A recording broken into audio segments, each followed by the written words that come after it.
Hi, everyone. It's Tara Angelis from the Fertility Academy. I am really excited to be sharing a testimonial from one of my previous clients with you today. It's just an incredible story, and I'm really, really excited for you to hear it. So, as always, let me know if you have any questions. You can reach out to me on Instagram at the Fertility Academy, or look at my website, thefertilityacademy.com, and you can reach me through my email there as well. Okay, hope you enjoy. Okay. Curious. Perfect. Okay, so yeah, Lucy, go ahead and just tell us all the things, spill all the Sure. tea. Yeah. So I'm Lucy. I am 36 and a half, I think now. And I, so I'll like go back to the beginning, which is that I have a 3.5-year-old. Um, and when she was like just about to turn 2, I took out my IUD and I was like, I'm gonna start trying for like a sibling, a cousin, a sibling. And I had gotten pregnant relatively quickly with my daughter, so I like sort of figured that it would be the same with this one. And this was in 2021, I guess. Yeah. Um, and or no, 2022. 2022. So this was like January, February 2022. I got pregnant immediately. And then which I was like, oh my God, I did it. And then at 8 weeks, we went in for like the confirmation of pregnancy appointment. And it was what is something I didn't know about, which is called a blighted ovum, which is basically that like there was a gestational sac and nothing inside it. And so my body hadn't like caught up to the fact that there was no pregnancy anymore, that like the embryo probably was somehow not exactly like good for launch. And so it like reabsorbs into your body, but the sac and like the stuff has already started developing. So your body sort of like still thinks you're pregnant. So I could have gone a few different routes. I decided to do a DNC because I like wanted it to be over immediately. I was like, once it was over, I wanted it to be gone immediately. Um, so I did a DNC after about a week because they like made me come back a week later to like confirm that what they thought was happening was really happening. So that was like the worst week ever. And then because I had to sort of like act like I was still pregnant, but I was pretty sure I wasn't anymore. So then it was like this terrible, like torturous week. Um, and then like a week after that, we got COVID. So we like locked down. My whole family got COVID. We were living in like this tiny apartment. It was horrible. And then the whole summer after that, my cycle was like all thrown off. And I wasn't sure if it was like from the miscarriage or the COVID or like, because I had heard from friends that when they got COVID, their cycles were disrupted. So like the whole summer, I was just sort of like, and I was extremely stressed. We were doing construction on our house. So we were living in this apartment and like it was really, really, really challenging time. And so I was like not in a good, like relaxed headspace at all. So like my cortisol levels were probably like through the roof. And I'm sure there was like inflammation from having had COVID and there was probably stuff going on from having had the DNC, but we kind of like kept trying and to no avail. And then by September, I was sort of like, I'm getting frustrated. So I called my OB and she did day 3 labs on me. So she like ran my blood work on the 3rd day of my cycle. And my FSH was slightly elevated, like just like one tick past what they said was the normal range. And she was like, look, like you're 30, I guess I was like just about to be 35, or I had just turned 35. I think I had just turned 35 at that point. Um, the years like all blend together. I think I like literally can't track time. Um, but she was like, the older you get, like the more complicated things get, call a fertility clinic. Sometimes it can take months to make an appointment. Get your name on the list. And like if you get pregnant in the meantime, you'll cancel the appointment, but just like get your name like on the list. So I did.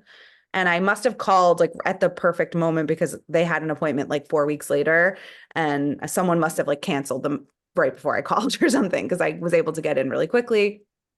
And I went in and the doctor that I met with who had worked with a bunch of my friends, like I have a bunch of friends who are pregnant because of this fertility doctor, um, like looked at my numbers, looked at my chart, and basically was like, I think the fastest way to the healthiest embryo is for you to do IVF.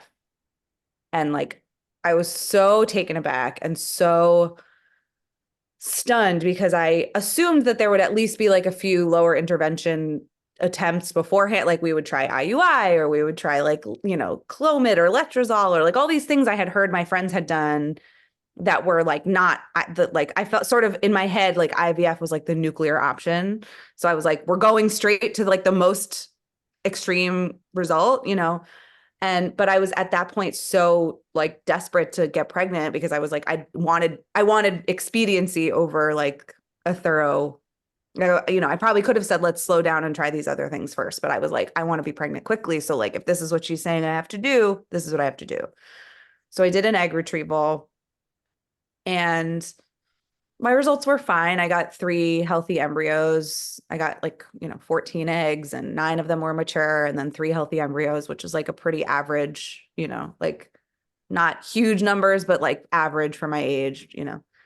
Um, and decided I wanted to wait a month, like give myself a month off before I did a transfer because of like timing. And also I felt sort of like a pincushion at that point after all the injections. And I was like, I want to take a minute before I go straight to the next step. And I ended up conceiving naturally in that month off. And it was like rinse, repeat the exact same situation as previously. So I ended up having another DNC, like went in 7 weeks. They looked in there, no progress, came back a few days later, no progress again.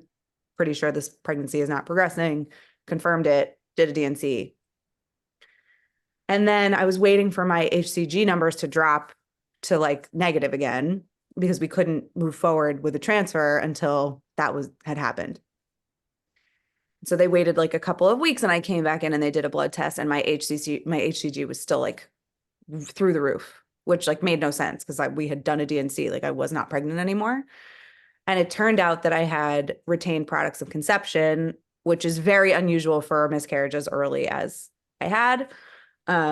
Like they don't usually like want to stick so quickly when it's that early in the pregnancy, but it did. And so I ended up having to have a hysteroscopy so they could go in and like remove the tissue that was still in there. And then once they did that, like immediately the numbers plummeted and it was like almost back to baseline very quickly. So finally we're ready to try a transfer and I start the process of like doing the drugs that I was supposed to do. I'm taking like estrace, the like estrogen suppository. I was doing them as suppositories instead of orally. And made me so sick, made my stomach hurt so much. I like really hated it. I was miserable. Like I felt so physically miserable, but it was like, this is what you have to do. This is the next thing. So I did it. And then I went in for like the next checkup and my uterine lining was like not thick enough. Like it wasn't getting to the thickness the minimum thickness that it needed to be for us to be able to progress to a transfer. And she was basically like, we could try it and you could go for it, knowing that this is like suboptimal, or we can cancel this cycle and try again and like try a different protocol. And so we decided to cancel the cycle because I was like, I only have 3 embryos. I don't want to like flush one down the toilet if it's like suboptimal conditions. But at that point, I like panicked and was like, when I first started this, we thought it was like, if they put a healthy embryo in, my body was going to know what to do next. Now you're saying my uterus isn't doing what it's supposed to do. That's like a whole other situation. That's like a totally different set of issues. And I was texting with Morel and I was like, I'm freaking out. And then she came to my daughter's birthday party, which was on June something, like beginning of June, because my daughter's June 6th. And she was like telling me all about how she was doing this, like, I was like, oh, this like woo-woo bullshit with this like supernatural, like whatever. She's like, literally, I was like, what are you talking about? She was like, I'm trying this like holistic approach. They want to, I've been trying for a while, yada, yada. She'll tell you her story. But basically she was explaining to me that like she wanted to sort of feel like she had done everything that she could do before she moved to like higher interventions. And she was like, listen, just like talk to Tara, like just I'll give you her information, just talk to her. And you don't have to work with her, but like maybe it will help. So I immediately reached out to Tara and we had like this conversation. I told her exactly what had been going on. And I was like, can you fix me like in the next 4 weeks so that I can do a transfer? She was like, I can't promise that like I'll be able to do it that quickly, but like we can, this is definitely like something that we can work to improve.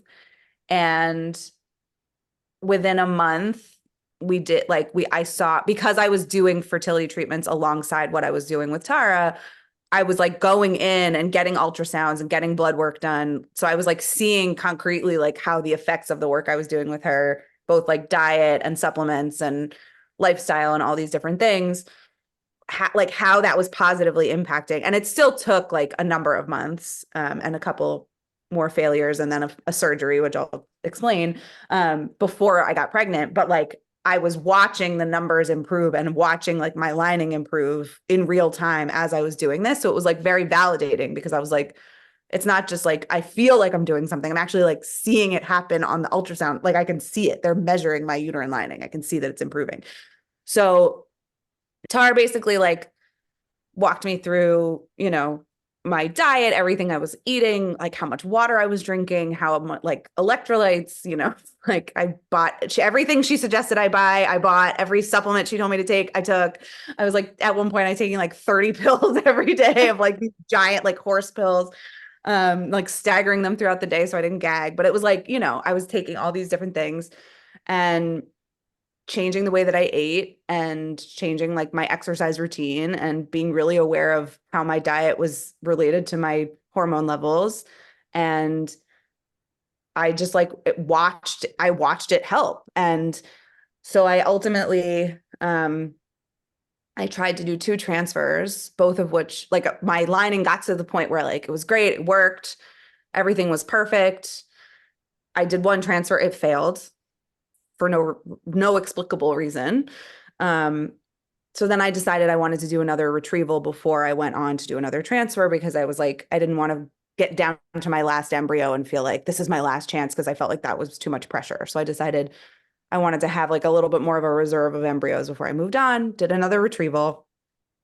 Um, Had similar results, but like the quality was better. So I got 4 embryos that time, but they were better. They were stronger quality than the first one. So I was like, oh, that's good to know. Like, oh, she also gave my husband some tips. I had him literally icing his balls every day and taking his own pills. And like, it was nuts. Like we felt crazy, but we were like, whatever we have to do, we're going to do. And frankly, was doing so much work. It was like nice to give him something to do, get him involved in the process. And so I did another retrieval. Those embryos came back. I decided I was going to try one from that batch to see if that had a better result. That transfer failed.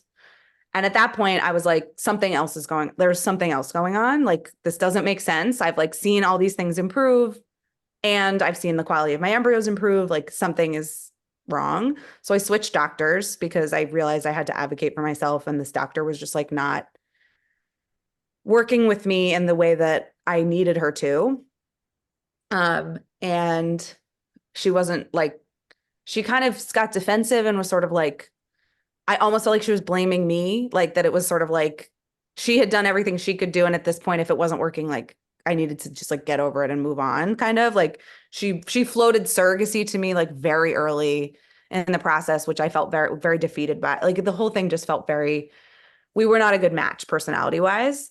So I switched doctors, and then I went to see another specialist in the city. It turned out that I actually had calcifications in my uterus, which were probably left over from my pregnancy with my daughter, and probably exacerbated by the 2 D&Cs that I had and the fact that I had an IUD and like all these other things.